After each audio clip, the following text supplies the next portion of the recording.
Welcome, everybody, to another episode of Business Wise. I'm Nancy Fox. I'm CEO of Product WYZE and Fractional Connections.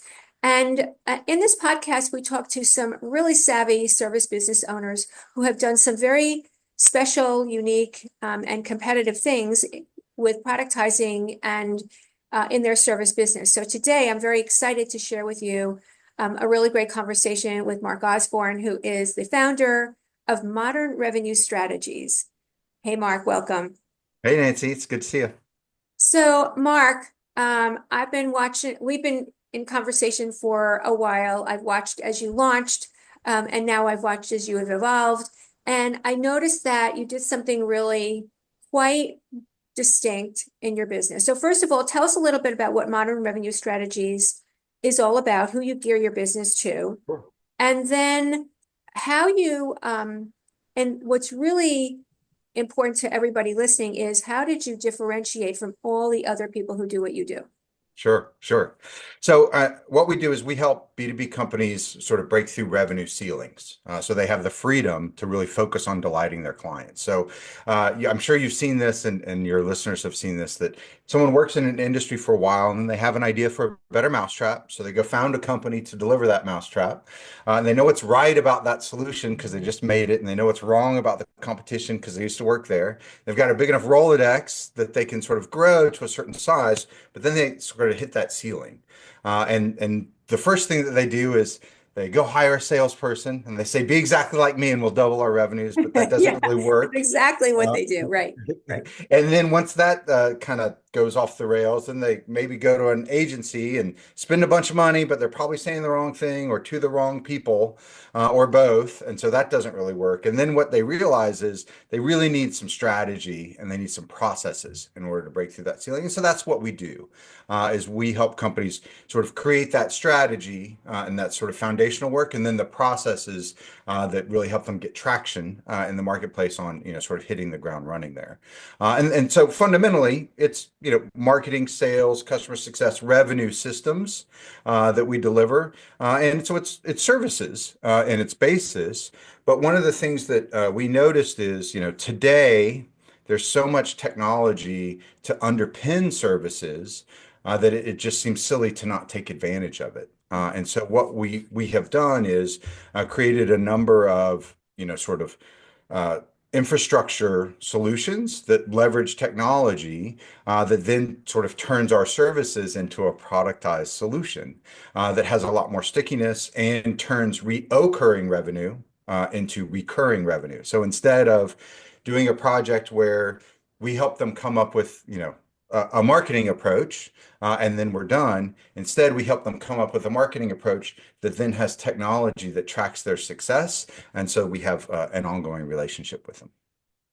This is really why do you, this is so interesting because this is exactly what Product WYZE is all about. It's really about um, shifting the thinking from the one-off custom engagement service provision to building out systematized, repeatable structures and offers that are needed by clients on an ongoing basis, which is more tangible for the client and much more, much better for a service-based business. So how did you, well, first of all, what kinds of customers, who are your customers? Like, let's take a look at who they really are. Is there a common denominator there?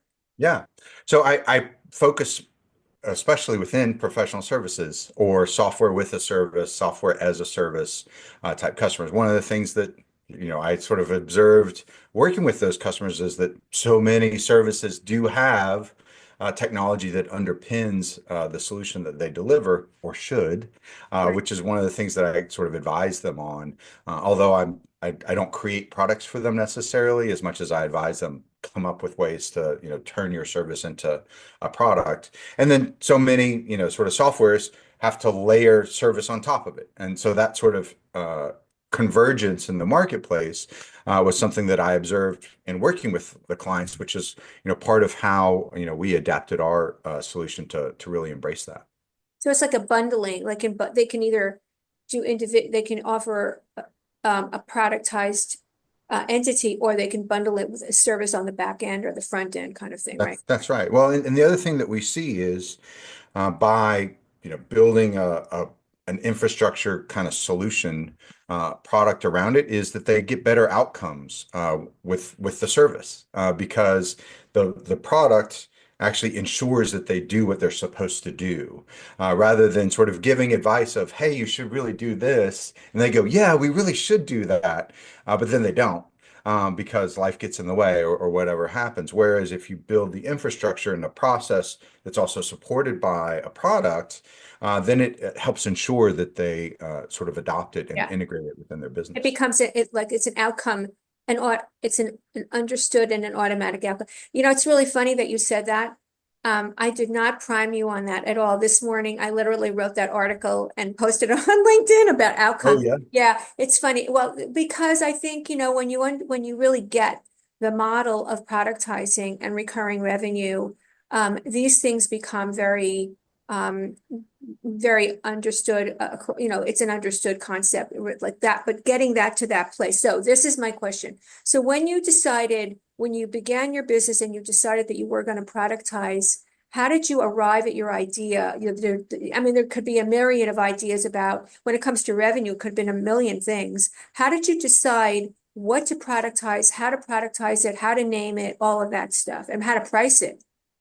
So I don't think I'm done. And like I think it'll be an evolution over time, partly because the technologies in the marketplace are moving so fast that, it started as the product is SOPs, like standard operating procedures that I can share and then, implement and put into the business. And then it turned into now let's, have a structured way that you implement this into your business, whether you're using ClickUp or Notion or Airtable or whatever your Asana, whatever your project management solution is.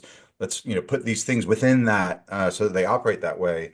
But, lately and now let's write a chat GPT custom solution that prepares you for every sales meeting that you have, that goes out and does research on your competitor, on the competitive landscape that your customer is operating in, and the likely problems that they're trying to tackle, and the latest post that the person that you're meeting with made, and what they care about and what sports their kids play, so that you're much more informed on going like creating the technology to underpin the recommendation of before your sales meeting, you should research your prospects.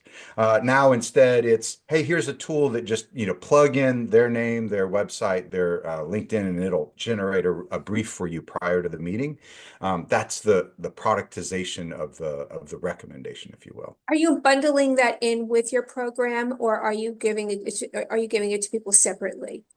Yeah, we bundle it in, partly because, you know, the whole goal is to make an impact in their business. And so rather than just give them good advice, if we can give them the tools that, sort of integrate that advice into their workflows and their processes, it's going to make more impact. And so that's the way that we approach it. And Mark, I'm just curious, what's the name of your main product? Your primary core product? It's, fractional chief revenue officer. It's essentially building systems around revenue, and that revenue can run from, acquisition to renewal and expansion. So we really approach it holistically beyond just, more new Right. clients, but it's, Did you getting name more it? Did you give it a name? Or did you just, no, you haven't named it. You haven't uh, named it just yet. just That's the interesting. revenue. Well, now we do have a name around the different areas. Right. So we have a diagnostic that helps understand is your challenge around attracting more of the right prospects, kind of typical marketing things. We call those attraction systems. Is it around accelerating your best opportunities to the sales pipeline? So typical kind of sales things. We call that acceleration systems. Or is it activating your existing clients for faster renewals, larger upsells, more referrals? And we call that activation systems. So that's the productization of the solutions that we have. But the real goal is to work with clients across all three areas. We start with where their biggest need is, and then we expand to the next, and then we have a more comprehensive, sort of approach that then clears the way for really category leadership and sort of shaping their category. Is it the kind of, is your, the way you set this up? So if you get, your next client, are they going through the same system, but you're able to customize it for their situation? Is that how it's working? Okay, That's got right. Yeah, because we run a diagnostic with them up front it. Right, to sort of identify where's their fastest path to growth. And oftentimes, companies are like, I've hit a ceiling with revenue. I'm not hitting my forecasts. How do I do a better job of hitting forecasts? And oftentimes they're obsessed with, well, I just need more leads. right, But exactly. that's That's what a it is. that's a really antiquated approach to growing your revenues.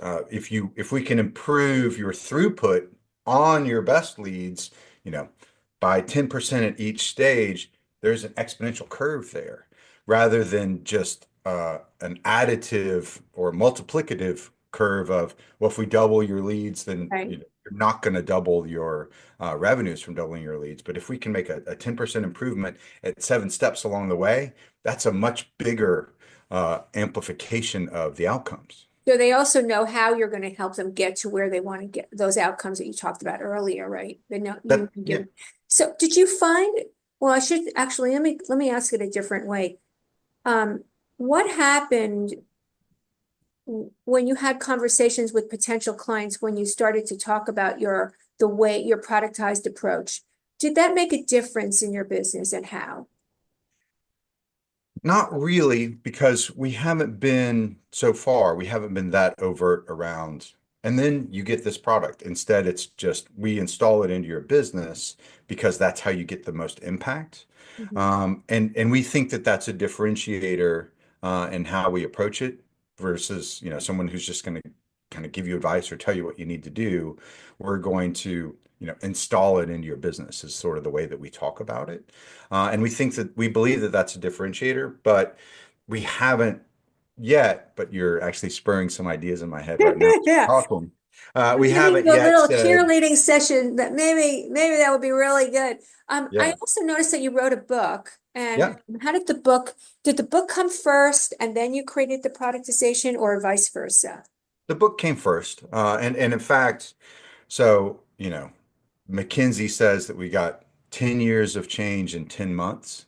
So, a decade's worth of change in less than a year in Yeah, the B2B marketing and sales space, because there was a confluence of a couple things.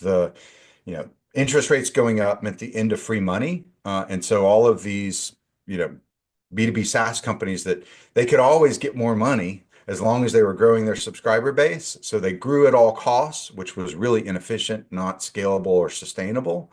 And so they had a big crash. And then the pandemic lockdowns accelerated other trends in the space. And so I looked at the confluence of those things and saw that, companies, they're also, like, there's a whole generation of marketers that their entire 20-year career has just been moving first on a new technology innovation. The first ones to optimize their website for search engines got all of this free traffic and yeah. had an explosion. And so then the first ones to start buying paid search traffic, had They a blew up, right? yeah, they blew up. Then it was the first ones to advertise on the new platform, whether that was Facebook or Instagram or TikTok or Twitter or whatever it might be. And so there's a whole generation of marketers that all they've done is sort of chase that latest innovation.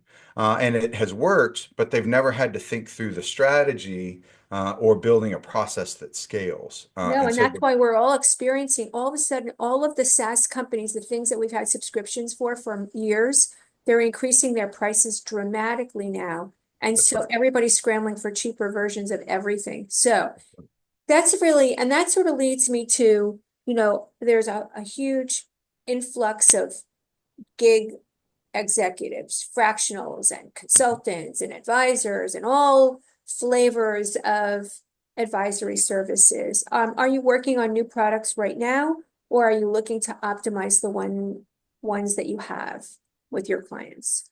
So it's kind of hard to separate that because there's so much innovation happening every day Yeah. that it's kind of hard to not.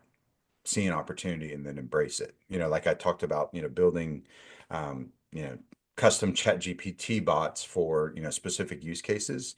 Like I'm always thinking about, how do we take busy work off of someone's plate and then make a force And multiplier automated, yes. by Mhm. automating that, and that gets easier and better, All the both time. all the time. And so it's sort of hard to say we're not going to we're not going to take advantage of those, opportunities as they present themselves. But we are focused, who we serve and the solutions we deliver, we are focused there. And so if it doesn't, support our mission, and our mission is to give, entrepreneurs, B2B companies the freedom to focus on delighting their clients. And that's freedom from the stress of hitting a revenue forecast because they've got a system in place that, gives them leading indicators. Freedom from the stress of knowing where to prioritize between marketing, sales, and customer success initiatives because they've got a process in place for evaluating and making those investments. And then also freedom from the stress of finger pointing because you've got a process in place that you're managing the process, not managing the people. Love it. And I think so, that that's so, I think that is so important, especially as, savvy, very well researched business owners are expecting more and more from their advisors and I mean, they're pretty demanding as well. They should be, and they're not a lot more knowledgeable. You can't get away with, we're just going to come in and have some sessions every month and tell you what to right, do. Like, hello, I don't think that's going to cut it anymore. Um, right. so what's the name of the book? Yeah. So Yeah, uh, show us a picture. the book is are your leads killing your Oh, business? I love it. Yeah. Because so many companies are just obsessed with, well, I just need more leads. But what they don't realize is that what they really need to do is identify the best leads that have the potential to become their best customers, and to recognize them early so they can put all of their resources on them. Right. Because if they aren't, their competitors are. And so then they're taking the best deals out of the marketplace, and you're just left with the scraps. And the problem with scraps is they become your worst customers, and those customers can actually be killing your business because Absolutely. they either, grind you down on margin so you're not making any money, or they churn out without ever giving you a referral or renewing with you, so you can't grow together, or they require you to customize your solution to fit them, but not what the market wants. So now you're building for one client, and then that client leaves, and you're left without, a good solution. Whereas if you can identify those sort of prospects and opportunities that are likely to, grow with you and spend lots of money and are likely to, and believe in your product vision. And so want you to continue to innovate for what the market wants, and, are also willing to be your champion in the marketplace and advocate for you. Think about the difference between, having Yeah. I a was just client thinking, list full of the other versus this one. And, yeah. but Your you book is have like to, a whole product in and of itself, just the that's right. qualified lead quotient or something. Yeah. So last thing, one thing before we, thank you so much for your great, the great insights that you've had. And I think there's going to, resonate with a lot of people who are thinking about productizing or in the middle of, working on it. What's the one tip you'd give? Like, what's the one thing you wish you had done differently? What's the one tip you'd like to leave people with? And then we'll give everybody how to reach you. Yeah, it's to not get bogged down in the technology side of it. Tech is becoming a commodity, whether it's, drag and drop programming capabilities or just a sort of proliferation of technologists that you can get access to.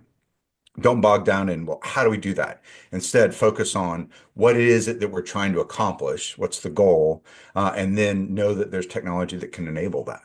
Focus And on the problem first, that's right. That's right. then get the technology to fix it at the back end. Got it. Well, and also that golden triangle of, transformation is true. It's people, process, then technology. Because you have to have the mindset of let's set this problem up in a way it can be solved. Then let's create a process around doing it. Then we find the technology that enables that process to enable those people. Great advice. So how can people find you and reach you and connect with you? Sure.